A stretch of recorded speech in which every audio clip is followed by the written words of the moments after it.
In every Tarkov patch, we have a ton of hidden changes that don't make it onto the patch notes, so today I'll be showing you the most important that I've come across so far, both myself and around in the community, starting with a lot of weapon changes. Obviously, the new weapons on Prapor 1 and Peacekeeper 1 are the Uzi and the moved 9A91, which I did a whole video about, so I'm not going to spend too long on these. But the 9A91 and most of the other 9x39 weapons have had a significant fire rate change. This includes the VSS, the VAL, and the VSK, all of which are now 700 RPM instead, but this does not include the brand new SR3M. So in terms of time to kill, the SR3M is now the premier weapon in 9x39.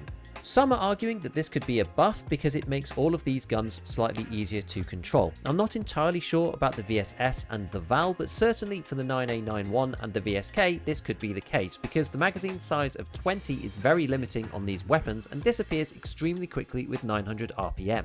It's also partly because their handling isn't that great, and so lower RPM might end up being a benefit. Elsewhere, there have been quite a few recall changes amongst the weapons, but the two most significant ones that people will probably notice first are the 7.62 MDR recoil increase and the AUG recoil increase. The AUG in particular used to have extremely low recoil compared to the other weapons in 5.56, making it kind of overpowered to be honest for its price, but with this increase it is now more or less in line with the other guns in 5.56. In terms of the flea market, there has been a big reshuffle with the Mutant, the RD704 and the RPD being allowed back onto the flea, as well as most of the semi-auto 7.62x51 weapons, namely the RSAS, the G28, the M1A and the SR25.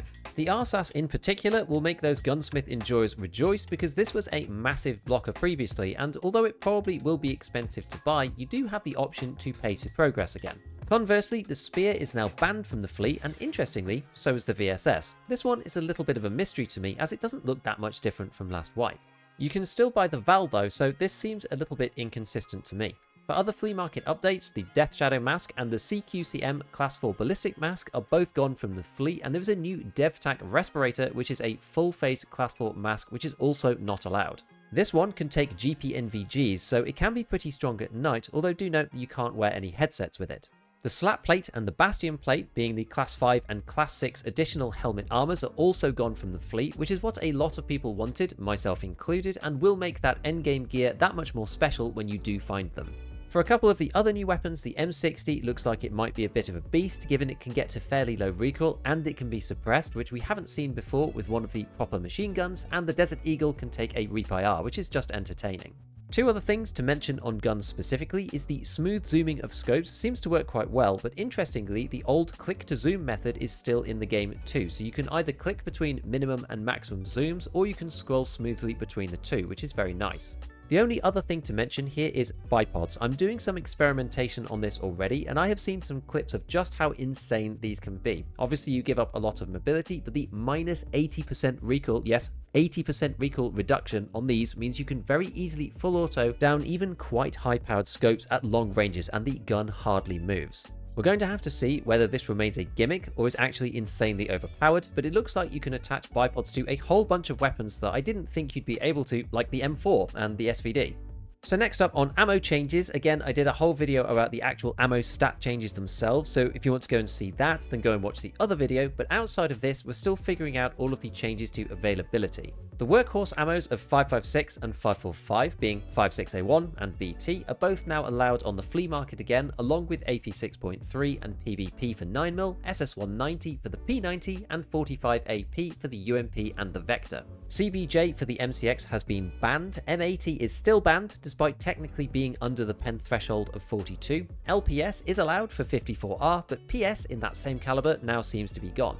APM for 3.66 also doesn't seem to be allowed on the Flea either, so this leaves 7.62 PP as probably the best bullet on the flea market overall, as it just sneaks in with 41 pen. SIG Hybrid is quest locked, so not available purely on Peacekeeper 4 anymore. 7.62x51 M62 appears to be gone completely for sale on the traders, and some people from PvE are reporting that the M61 craft has been removed and replaced with M62 instead. Actually, a quick post-edit note, it looks like M62 is back, so who knows what's going on with this. BSD are changing stuff on the fly. The other report from PvE is that the M855A1 craft has been shortened down a lot to around 2 hours, which is welcome news given the armor changes. So the new factory update is pretty wild. Obviously we knew that this was coming, but the extent of the rework surprised even me after listening to the previews of it from people like Pestily who got to see it early. The broad layout of the middle sections inside the actual building of factory itself are roughly the same, so where the map differs the most is underground, which is now much more extensive and will confuse most players initially, even those who are quite familiar with factory, as well as a couple of outdoor areas around the edge of the map that are really cool and a few extra rooms inside. I'll probably be doing a full factory guide relatively soon, so I won't go through everything here, but just to whet your interest, there is a keycard swipe lock with a door next to the blinking red scav extract, which certainly wasn't there before. The biggest overall change to the way that factory plays out though is that you barely need the factory exit key anymore. It seems that you only need this key to escape out of cellars. The med tent extract, 0 and gate 3 are all open by default, which makes the map a lot easier to play and doesn't funnel everyone through gate 3 early on like it used to. This makes it a lot easier to extract, but the increase in players, which is now 7 to 8 per raid, does make the map itself pretty busy, so it's not necessarily easier overall. Now, you might be wondering what map I'm looking at here, and this is a new app that I'm trying out this wipe called Tarkov Companion. This segment of the video is sponsored, but I really like this app, which is pretty much new this wipe. It's free, it allows you to keep track of different quests, including a reminder pop-up for the specific map you're going to when you're actually playing, as well as helping you find the locations without having to have maps open on a second monitor. Let me show you how it works. So on the right here, we have an interactive checklist of all the quests in Tarkov. New ones this wipe are getting added as we speak. This is combined with the maps for every location and shows the quests that you have active right now on the map. For example, I have farming part 1 to do, so the map shows these two icons here for the control boards. If you have a task but can't find where it is on the map, you can use the task itself to go and find the location, and it will jump you directly to where you need to go. Once you've finished a task, just press complete up here and it will bring up the next task in line automatically. Some quests are hidden because they are on a different floor, and the way that the map deals with layers is really cool. The green outline here on ground 0 means there is a quest marker on a different level, so we click here and we can see the Claymore room for Rough Tarkov. You can also go into the filter menu and press the find button next to quests, and this will show a distinctive mark around areas with quest locations hidden inside them so you can find it a bit more easily. Back on factory then, you can see how useful this layering is, as you can toggle different sections of the map independently, for example the office section and then also the underground, and in this instance learning the new underground layout is pretty easy. The full quest list is here in the left hand menu. The ones with ticks are the ones we have active at the moment. Completed is pretty self-explanatory, and the ones in red are those that are currently blocked due to some requirement that isn't fulfilled yet, usually the previous quest not being completed yet. If you mess something up and complete a quest by accident that you haven't actually done yet, all you have to do is search for it in the menu and undo the completion, and it'll put it back in the list. You might also need to remove the next quest as well, such as farming 2 here, otherwise it'll carry on showing as active. One other amazing feature is that when you come to queue into a raid, on the final screen it gives you a little reminder of the quest that you have active on that particular map. This is a really neat feature. In terms of quality of life, Alt-X opens and closes the app so you can quickly check on stuff mid-raid, including the ammo chart, which is already up to date for this wipe. You can change those keybinds as well if you want to, and there is a PvP and PvE filter at the top so you can track both of these independently. As I said, it's free and is one of the most impressive apps that I have seen for Tarkov to date, so feel free to go and give it a try. I'll pop a link down in the description, but I really like this one. Big props to Tristan, the dev, and everyone involved for making a super cool tool here.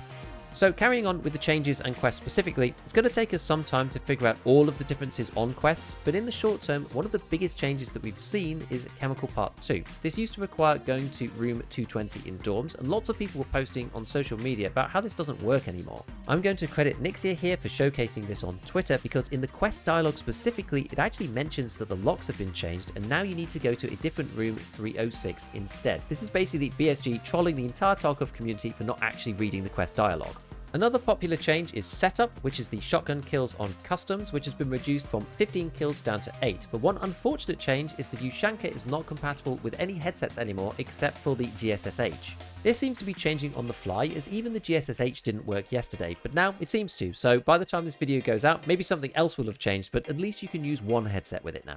This is probably to do with BSG's push on items and clipping, because the items that clip into each other seemingly have just been removed from being compatible with each other, and one of the biggest changes for low-level PMCs on this topic is the SSH Steel 68 helmet. The green helmet, or the peen helmet as people call it, this now can't take any headsets at all. This is a massive nerf to this helmet and is a big staple of the early game, given it is one of the only class 3 helmets that you can get early on that is pretty cheap. I keep getting asked questions about Partisan and PMC Karma over and over again on stream, and the details are still quite light on this so far. It seems like Partisan himself spawns on 4 maps: Customs, Woods, Lighthouse and Shoreline, which shouldn't be much of a surprise given these are the maps with the extensively wooded areas. It also seems that he is like Bird Eye in that he doesn't make any sound at all when he runs, so you have to be extremely careful if you see any evidence of him being in raid, such as a tripwire. People have been killing him, sometimes mistaking him for a scav, and he does have some pretty good loadouts, especially in terms of ammunition for this stage of the wipe. But regarding PMC Karma, which is the mechanic that got introduced alongside Partisan, we're still a little bit in the dark. As you can't actually see this stat, we're not really sure whether you start with low or middling or high PMC Karma, and the only thing that has been semi-confirmed so far is that your Karma gets lower if you're camping specifically in bushes, if you kill your teammates, and if you disconnect from a raid. I myself had the sound play when I was trying to kill scavs around Scav House on Woods using a bolt action for the early Jaeger Tarkov shooter quest, and it is quite obvious and unlike anything else in the game, but it does seem like being in bushes is a specific requirement to have the Karma get lower. Just lying prone out in the open doesn't seem to do it. There may well be a different sound effect for Karma increase, but I am yet to hear this if that is the case. One really big change that we have seen with the wipe is this patch's focus on the marathon mode, which is currently running as an in-game event at the moment in the early wipe. I am likely to make a full video about marathon mode and how to do it and how to take advantage of the different quests in it, but as a brief overview, marathon mode is going to be available for a limited time where you always start on ground 0 on each run and have to use the new special map-to-map transits in order to progress through the maps.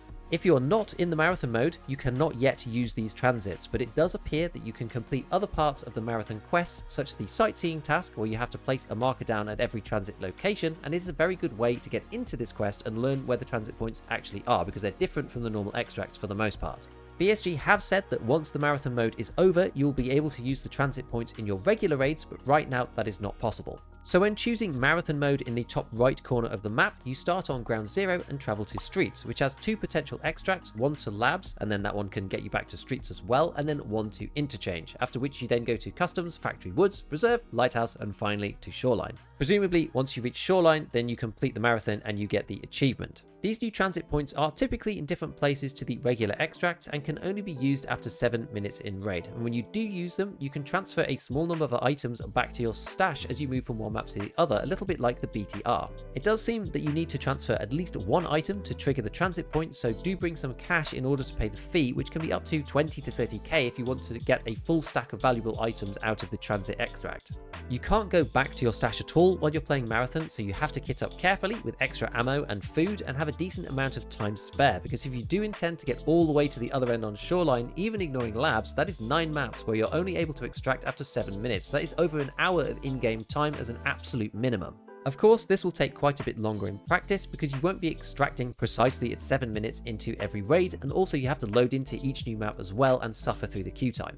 As far as we can tell so far, marathon mode queues you into games with regular players, so that doesn't seem to be a separate queue for marathoners, because presumably if they did it that way, there wouldn't be enough players at all times to actually put you into a sensible match, and maybe it would make marathon too easy.